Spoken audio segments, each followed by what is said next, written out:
ఇంత కూర తెచ్చుకొని బగారా బువ్వ వండుకొని ఎచ్చ మసాలా మంచిగా దంచేసి ఇంటోళ్ళంతా బంతిలో కూర్చొని ప్లేట్ల పెట్టుకొని కూర బువ్వలు కలుపుకొని ఖుషీతో నోట్ల పెట్టుకునే మోపుకే ఎవలన్నా ఉరుకొచ్చి నోటికాడ ముద్దని ఎత్తగొడితే ఎట్లుంటదుల్లా?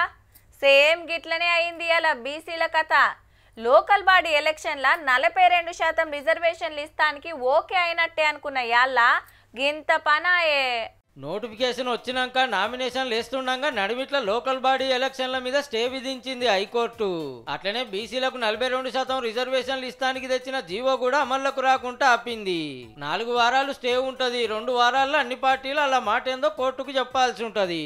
అంతలోపట ఎలక్షన్ ని స్టే చేసుకుంటూ అత్యున్నతమైన న్యాయస్థానం ఇప్పుడే తీర్పు ఇచ్చింది. ముచ్చట తెలవంగానే హైకోర్టు ముంగట బీసీ లీడర్లంతా నిరసనలకు దిగిండ్రు. కొందరు రెడ్లు కుట్రలు చేసి మా నోటికాడి బుక్క గుంజుకున్నారని ఇంటింటికి తిరిగి కులగణన చేసి పక్కా లెక్కలతోటి బీసీలకు 42% రిజర్వేషన్లు తెస్తుంటే అట్లెట్లా అడ్డుకుంటారని గరమైండ్రు లీడర్లు.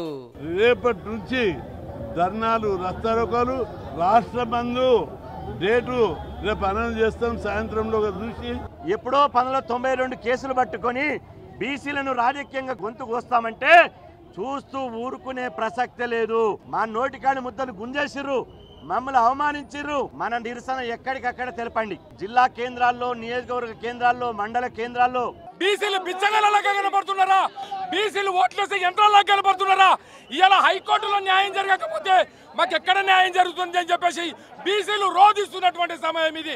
మేము ఎన్నికలకు పోవద్దా? మేము సర్పంచులు కావద్దా? నిన్న పొద్దాక హైకోర్టులో వాదనలు నడిచిన జీవో మీద స్టే ఇయ్యలే, ఎలక్షన్ల నోటిఫికేషన్ మీద స్టే ఇయ్యలే. ఇక అంత ఓకే అయినట్టే అని ఎన్నికల సంఘం నోటిఫికేషన్ ఇచ్చింది. కొందరు నామినేషన్లు కూడా వేసిర్రు. కానీ మాపటిలో అటు జీవోను ఇటు ఎలక్షన్లను ఆపేట వరకు పబ్లిక్ అంతా పరిశాన్ అయినరు. కోర్టు తీర్పు కాపీ అందినాక సీఎం సారు మంత్రులు కూకొని ఎట్లా ముంగడికి పోవాలనేది మాట్లాడి డిసైడ్ చేస్తారట. 42% ప్రకారంగా ఇస్తామన్నాం, కట్టుబడి ఉన్నాం, కట్టుబడి ఉంటాం.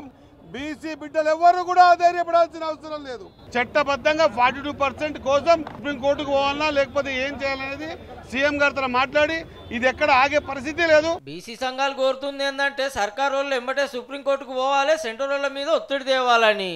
బీజేపీ పైన మీరు ప్రెషర్ పెంచాల్సిందే. ఇప్పుడు ఈ 4 వారాల్లో మీరు కేంద్రం దగ్గర ఉన్న బిల్లుల్ని ఆమోదింపజేయాలి. ఇక ఇప్పుడు గవర్నమెంట్ వాళ్ళు ఏం చేస్తారో కానీ నామినేషన్లు చాలా ఇన్నాడే ఎలక్షన్లు ఆగినాయి అంటే చూడుర్రిగా.